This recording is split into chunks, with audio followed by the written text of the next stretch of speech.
Detail में जाएंगे आगे शो में, टीसीएस के नंबर्स समझाएंगे, मैनेजमेंट से रूबरू कराएंगे, सब कुछ होगा, एक्सपर्ट से बातचीत भी करेंगे। लेकिन मोटा मोटी लब्बो लबाब ये जिस बात का डर था कुछ हद तक वो अब कमेंट्रीज में आना शुरू हुआ है, लेकिन अभी भी अनसर्टेनिटी, अनिश्चितता है आगे का आउटलुक को लेकर। लेकिन आने वाला समय शायद बेहतरीन मौके हो सकते हैं बढ़िया क्वालिटी टियर 1 आईटी कंपनीज में एटलीस्ट एक्यूमुलेशन की शुरुआत करने के। लेकिन आज है तो बहुत इंपॉर्टेंट दिन। हमने कुछ डेटा पॉइंट्स अपफ्रंट डिस्कस कर लिए, उनको सम अप भी कर देता हूं। लेकिन आज वीकली ऑप्शंस एक्सपायरी की तैयारी, एक्सटेंडेड वीकेंड से पहले वाला सेशन, और इनसे अभी नीरज जी से बातचीत करनी है। यूएस से 2 क्यूज थे, उनका इन्फ्लेशन और फेड के मिनट्स, जो हम लोग इस हफ्ते लगातार चर्चा कर रहे थे कि बहुत इंपॉर्टेंट नंबर्स आने। जो इंडिया के सेंट्रिक आंकड़े थे, अनुज ने उनको टच अपॉन करा। हमारे इन्फ्लेशन, उस डिटेल में आऊंगा, उस इन्फ्लेशन के नंबर्स, टीसीएस के नंबर्स पे, ये सब खुलते ही डाइजेस्ट होना है। और इन सब के चलते यूएस के जो संकेत है वो सब पहले रख देता हूं स्क्रीन पे। एसजीएक्स निफ्टी लो लेवल से रिकवर कर रहा है। अब हम शायद ऑलमोस्ट एक फ्लैटिश टेरिटरी में शुरुआत करें। सिंगापुर इस तरह के इंडिकेशंस हाईलाइट कर रहा है। हमारे खुलने में अभी 1 घंटे का समय बचा है, देखते हैं बिहेवियर इस बीच कैसा रहेगा, लेकिन हम फ्लैट खुलेंगे। और यूएस में कल एक इंटरेस्टिंग सेशन था। यूएस ऐसे देखेंगे, स्क्रीन पर आएगा तो हल्की वीकनेस के साथ क्लोज हुआ। 1/4 से फ्लैट से लेकर 3/4% का दबाव था। डाउ का इंट्राडे स्क्रीन पर आना चाहिए। यूएस मार्केट्स के खुलने से पहले उनके इन्फ्लेशन के नंबर्स आए। इन्फ्लेशन के नंबर्स पे मूव्स अच्छे आए, डाउ 200 पॉइंट ऊपर चल गया। और उसके बाद सेशन की क्लोजिंग से कुछ पहले मिनट सामने आ गए, मार्च एफओएमसी मीट के, गिर गया। तो ये हुआ क्या, आंकड़े कौन से कैसे थे, नेट इस तरह का एंड में जाते थे, दबाव क्यों बन गया, मूड कैसा है? देखिए, दो घटनाएं कल हुई। एक इन्फ्लेशन का नंबर आया और एक एफओएमसी मिनट्स आए। दोनों नंबर को अगर एक हम बिग पिक्चर में रखें तो कॉन्फिडेंस नहीं किसी को। ऐसी कौन सी नई बात फेड ने बोली जिसको देख के मार्केट में सेल ऑफ हुआ लास्ट हर चीज जो बोली इस प्लेटफॉर्म पे, इस प्लेटफॉर्म में हम रोज सुबह बताते यही बात, इसी बात पे बहस होती रही। फिर भी वहां बिगवाली हुई। तो शुरुआत में इन्फ्लेशन नंबर बढ़िया है, गिर के आए 5, अनुमान से ज़्यादा गिर के आए, 5% आ गया। हम लोगों को लगा 5.1 5.2 होगा, लेकिन मार्केट उससे खुश था। हाँ, ये बात जरूर है कि कोर इन्फ्लेशन अभी भी स्टिकी है, क्योंकि हाउसिंग अभी भी महंगा है वहाँ पे, वो नहीं कम हो रहा है। एनर्जी और फूड में कमी हो रही है। एनर्जी तो ज़्यादा नेगेटिव है ग्रोथ वहाँ पे।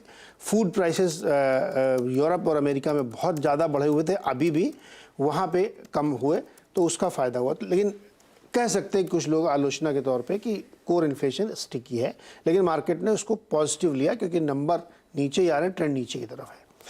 जब फेड ने अपनी कमेंट्री मिनट्स रखे तो उस मिनट्स में मज़ेदार बात ये थी कि सब कुछ डिस्कस हुआ। रिसेशन डिस्कस हुआ, 50 बेसिस पॉइंट डिस्कस हुआ, 25 बेसिस पॉइंट डिस्कस हुआ, पॉज तक डिस्कस हो गया। फैसला क्या हुआ था? 25 बेसिस पॉइंट। अब उसमें इफ बट लगाए गए कि अगर ये बैंक की क्राइसिस नहीं होती तो 50 बेसिस पॉइंट बढ़ता। बैंक की क्राइसिस की वजह से थोड़ा सा डर गया, इसलिए 25 किया। फिर एक ग्रुप ने यह भी कहा कि सेकेंड हाफ में रिसेशन आएगा, माइल्ड हो या हार्ड हो अलग बात है, आएगा। लेकिन फिर किसी ने कहा कि अब पॉज कर देना चाहिए, कितना बढ़ाओगे? तो ये जो कन्फ्यूज़न की स्थिति वहाँ पे क्रिएट की, उसका निचोड़ ये है कि 2 हाइक 25 बेसिस पॉइंट की तय है, एक मई में एक जून में, और दोनों बैक टू बैक मीटिंग है फेड की हर महीने।